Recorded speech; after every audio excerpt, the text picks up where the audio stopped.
Hello everyone, welcome to Entrepreneurship class. Since this is our first class, so I'll tell you first what entrepreneurship is all about and the introduction of the chapters as well. So entrepreneurship is an optional paper in commerce stream, and what we have to do in entrepreneurship, what we'll study in entrepreneurship, I'll tell you first this. So in entrepreneurship, we'll study how to start a business. Okay, what are the requirements of starting up of a business and who can start a business? Then what are the qualities of a person who is going to start a business? And then for starting, managing and running of the business, from where you will get the funds, how to manage the funds. Okay, so this all we have to do in entrepreneurship. Now, starting with the first chapter. The first chapter is concept and functions of entrepreneurship. Now, in this, we'll study who is an entrepreneur, what do we mean by entrepreneurship, what is an enterprise, and then the relationship between entrepreneurship and enterprise. And then what are the qualities of an entrepreneur or the functions of an entrepreneur. Then the need, why it is required in any economy, why an entrepreneurship is required, that we'll see, advantages, disadvantages all. Okay, so now we'll start with the chapter. So firstly, we have to see who is an entrepreneur. Okay, whom we call an entrepreneur. So this definition is given by Adam Smith, and the definition is an entrepreneur is an individual who undertakes the formation of an organization. This I said, entrepreneur is someone who forms an organization for commercial purpose. Okay, that is for commercial purpose.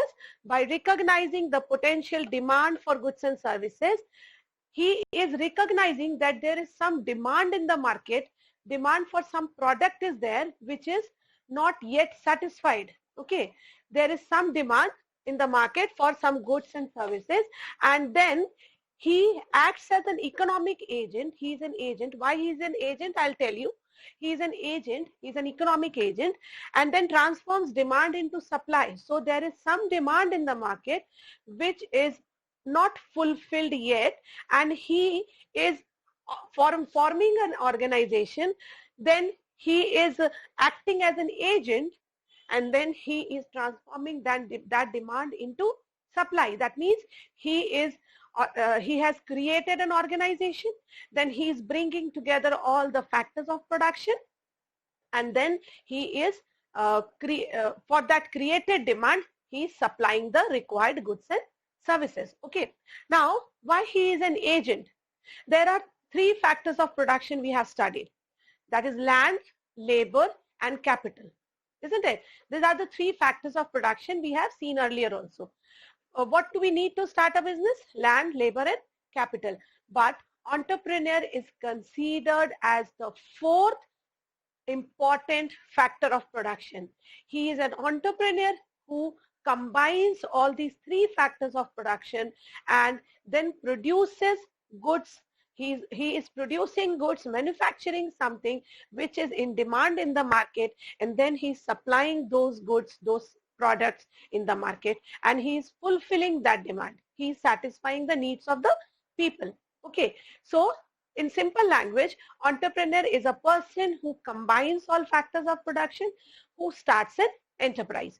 Okay, then comes entrepreneurship. What is entrepreneurship? This is the process of entrepreneurship brings together the resources needed for a venture. For any venture, what are the things required? Things are land, labor and capital. So land is required for starting up of a business. You need some people to perform that production, to do the production work, and then you need money to start a business. So these three factors of production are required for a venture, and this is brought together by the entrepreneur. These resources are brought together by the entrepreneur. That is the fourth factor of production, and this process is called entrepreneurship.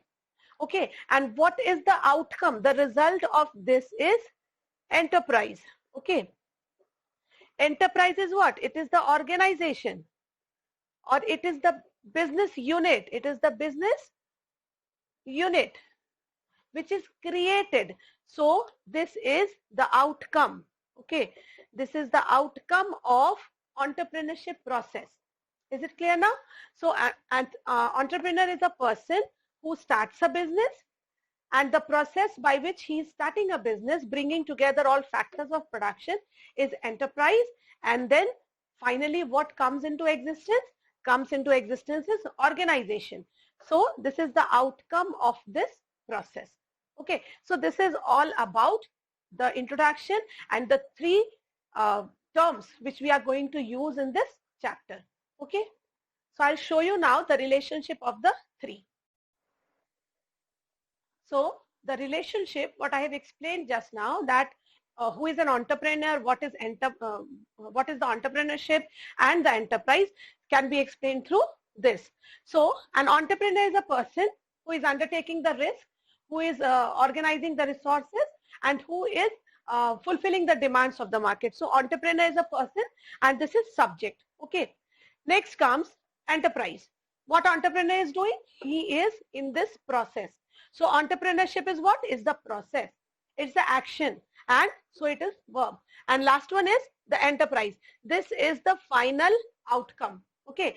The outcome of this process, or the outcome of this action which this person or this subject is doing, is enterprise. So enterprise is the final outcome, the result of this process. Okay, so this is the object. So this is the relationship which is shown here. Now, what qualities an entrepreneur should have? A person who is doing everything, who is indulging in this process, who is starting a new enterprise, a company, who is organizing the land, labor, capital, and who is actually satisfying the needs of the people. What qualities he should have? So these are the qualities. An entrepreneur is a risk taker. Obviously, in business, what is the main feature of a business? That business is an economic activity where we do some is an economic activity to earn profits. Okay, and profit is earned, and there is risk also. Okay, it's not sure that you'll start a business and it's 100% sure that you will earn profits from the very first day. So risk is there. So entrepreneur is a risk taker. Okay, this is the first quality. Then comes, he is innovative. What is the meaning of innovation? He is doing something new. Okay, either he is manufacturing something, some new product. I'll give you one example of this. You will study in your, if you are having your book, you can see the first case study given in the first chapter is the case study of Mansukh Bhai Prajapati. He was from a family who was, the family was indulged in making that earthenware. Okay, the utensils of using the clay and all. He invented mitti cool refrigerator. That means a refrigerator which was made of clay. A particular terracotta clay was there. That refrigerator was made through using that clay, and it runs without the electricity. It can keep water, like we can get cold water from the refrigerator, like that. Water is also kept there, and you can use that refrigerator for preserving your vegetables and fruits as well. So this was the innovation. A new product was manufactured, invented by an entrepreneur. So you can study this case in your book. So he should be an innovator also. He should manufacture something new, then persistently tries to do something better. If a product is already available in the market, like you can see your smartphones also, every time a new feature is added there. Earlier there was no camera in the phone, then camera started, then back camera, front camera, then the increase in megapixel, then 10 times zoom. These are what? These are making the products better. Always you'll see a new feature. So he should always try to do something new, something better. Is oriented towards the future. Okay, he's thinking about the future and is determined. He is always determined to do what he has to do. He'll never fail. He'll never quit the job. He'll never leave his job. So that is, he is determined. Exhibit leadership. Why? Because he has to manage people in the organization. So he should have a leadership quality. So this is, he exhibits leadership. Then exhibits competitiveness.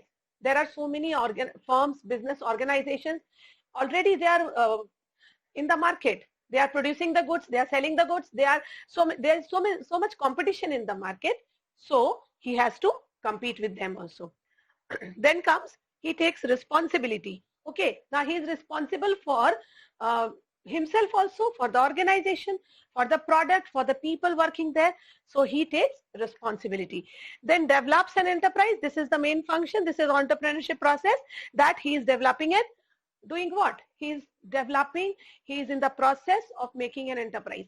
So that is develops his own enterprise. And finally is goal oriented. There are some goals, there are some targets which is set, and he is working to achieve those targets. So these are the qualities which should be present in an entrepreneur. Okay. Okay. So now the next topic in this chapter is functions of an entrepreneur. What functions an entrepreneur performs? So the first one is entrepreneurial function. There are 4 functions which are performed by an entrepreneur. First is entrepreneurial function. Second is promotional function. Then managerial functional and functions, and then commercial function. Okay. So entrepreneurial function includes innovation, then risk taking, and organization building. Okay, so these are the 3 functions of entrepreneur, which comes under entrepreneurial function. So innovation is developing something new, creating something new. Maybe a new method of production is developed, or you are manufacturing a new product, or you are entering into a new market.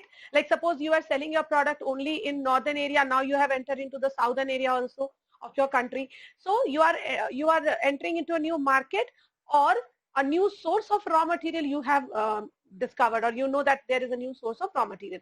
So this all comes under innovation. Then comes risk taking. So risk taking is an entrepreneur is responsible for the losses which may occur due to unforeseen contingencies of the future. So future is uncertain, it's unpredictable, you cannot predict the future 100%. So there are some circumstances, there may be some losses due to the unforeseen circumstances of the future. So that is risk taking. An organization building is, an entrepreneur is bringing together, he is responsible for bringing all the resources and then producing something to meet the demands of the people in the market. So these are the 3 entrepreneurial functions. Then we have the promotional function. In promotion function, we have discovery of an idea. You can how an idea is discovered, who discovers the idea, then detailed investigation, and then assembling of the requirements. Okay, so this comes under promotion. How you are promoting your business, from where idea comes and how you are implementing that. Then comes the managerial function. As a manager, an entrepreneur has to plan, he has to organize, he has to direct. So there are so many functions: planning, organizing, staffing, directing, controlling, coordinating, then leadership, motivation. These are all the managerial functions. And last one is the commercial functions, which include production, marketing, then finance, personnel, accounting. These all comes under commercial function. So till this I'll explain now, and in my next video I'll explain this in detail, the functions of entrepreneurship. Okay.